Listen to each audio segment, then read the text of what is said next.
Tapi kok bisa-bisa sejak aku melihat makhluk kecil yang menyerupai aku itu, aku seperti bugar, seolah-olah aku tidak pernah bertarung. Sebenarnya siapa dia?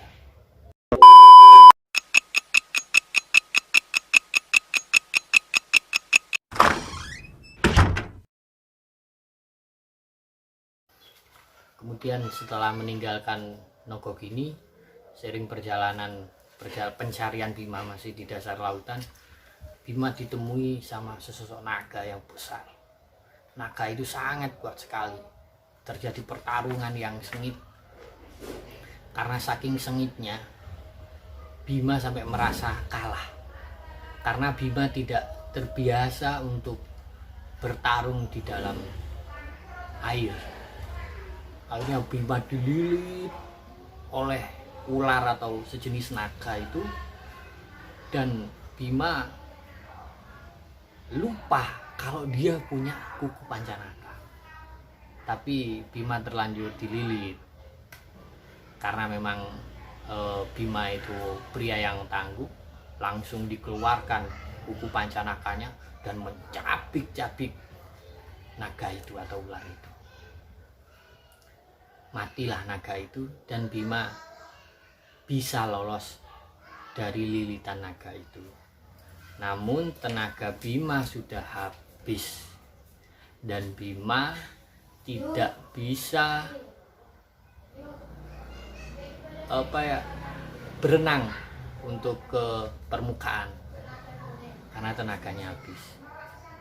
Dan disitulah tiba-tiba muncul sesosok makhluk yang menyerupai Bima, dan Bima tertolong sampai akhirnya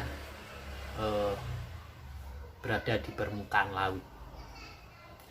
Nah, ketika ada di permukaan laut, Bima merasa tubuhnya bugar sekali, dan Bima merasa ini ada yang aneh. Padahal tadi tenaga saya habis ketika bertarung dengan naga itu. Tapi kok bisa-bisa sejak aku melihat makhluk kecil yang menyerupai aku itu, aku seperti bugar, seolah-olah aku tidak pernah bertarung. Sebenarnya siapa dia? Setelah Bima ada di permukaan, kemudian muncul ragam pertanyaan perihal siapakah makhluk kecil tadi. Bima tiba-tiba membuang pikirannya, dia kembali menyelam ke lautan untuk mencari air kehidupan. Dia terus saja mencari, padahal dia tetap tidak tahu. Dan di laut dia mikir, apa jangan-jangan naga tadi itu adalah orang suruhan Nogogini karena cintanya kutolak. Bima sambil berjalan mencari air kehidupan, dia sempat berpikir seperti itu. Kemudian bertemulah dengan makhluk kecil yang tadi, dan di situ ada dialog antara Bima dengan makhluk kecil itu. Sebenarnya kau ini siapa? Kok sejak aku melihat kamu, tiba-tiba tenagaku menjadi bugar dan aku terselamatkan hingga aku berada di permukaan. Kemudian makhluk kecil itu menjawab, aku adalah Dewa Ruci. Nah, setelah ada dialog itu, Bima dikasih tahu sama Dewa Ruci, aku tahu Bima, kau itu kesini karena gengsimu yang besar. Sebenarnya kau pun tahu bahwa Guru Dorna punya firasat buruk kepadamu, tapi kamu mengelakkan hati nuranimu itu. Kau terlalu sombong. Dan seterusnya diungkap semua pikiran-pikiran Bima. Sampai pada akhirnya dari dialog tersebut Bima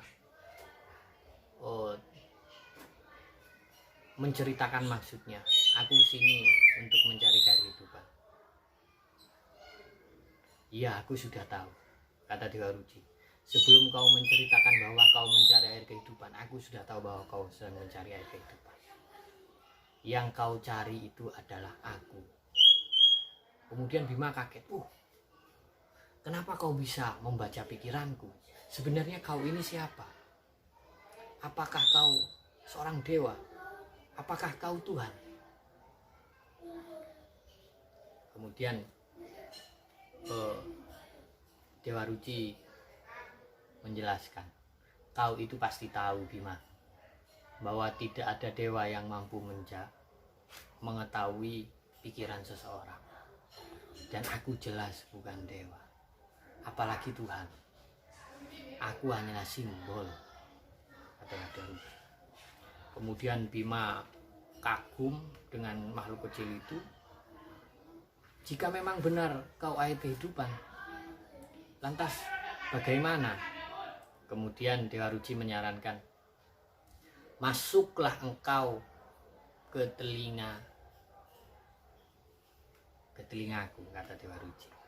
Kemudian Bima, mana mungkin aku bisa masuk ke telingamu? Tubuhmu saja itu lebih besar jariku, dan aku harus masuk ke telingamu. Sudahlah Bima, masuklah. Akhirnya dipandu sama Dewa Ruci dengan mantra-mantra, kemudian ada proses seperti meditasi, dan Bima akhirnya masuk ke telinga Dewa Ruci. Dan di situ Bima dibawa ke masa lalu. Dia dipertemukan dengan masa lalunya tentang penyerangan para Pandawa waktu itu yang menyerang Pancala, penyerbuan ke Pancala yang juga dipromotori oleh Guru Durna, yang Guru Durna menyuruh untuk membunuh si Raja Pancala itu, tapi Arjuna tidak melakukannya, para Pandawa tidak melakukannya, karena dalam etika perang, apabila ada lawan yang sudah menyatakan menyerah, maka tidak perlu dibunuh. Sedangkan Guru Durna berteriak, bunuh. Nah, di situ akhirnya Bima juga tahu bahwa ada misi dendam dari Guru Durna kepada Sucitra, atau pimpinan dari Pancala itu. Kemudian tidak hanya dibawa kepada masa lalu, Dewa Ruci pun membawa Bima ke masa yang akan datang. Dia bertemu dengan sesosok bengawan yang tampan sekali. Kemudian Bima bertanya, Dewa Ruci, siapa dia? Sosok yang tampan yang sedang bertapa itu. Kemudian Dewa Ruci menjawab, dia itu adalah adikmu, Arjuna. Di masa depan, Arjuna akan menjadi seorang petapa. Dia menjadi begawan. Kemudian setelah dibawa ke masa lalu dan masa depan, tiba-tiba sama Dewa Ruci, Bima dibawa ke alam nyata, alam sekarang. Kemudian di situ Dewa Ruci mengajari tentang diri sejati. Bahwa di dalam manusia itu ada 4 ekspresi jiwa.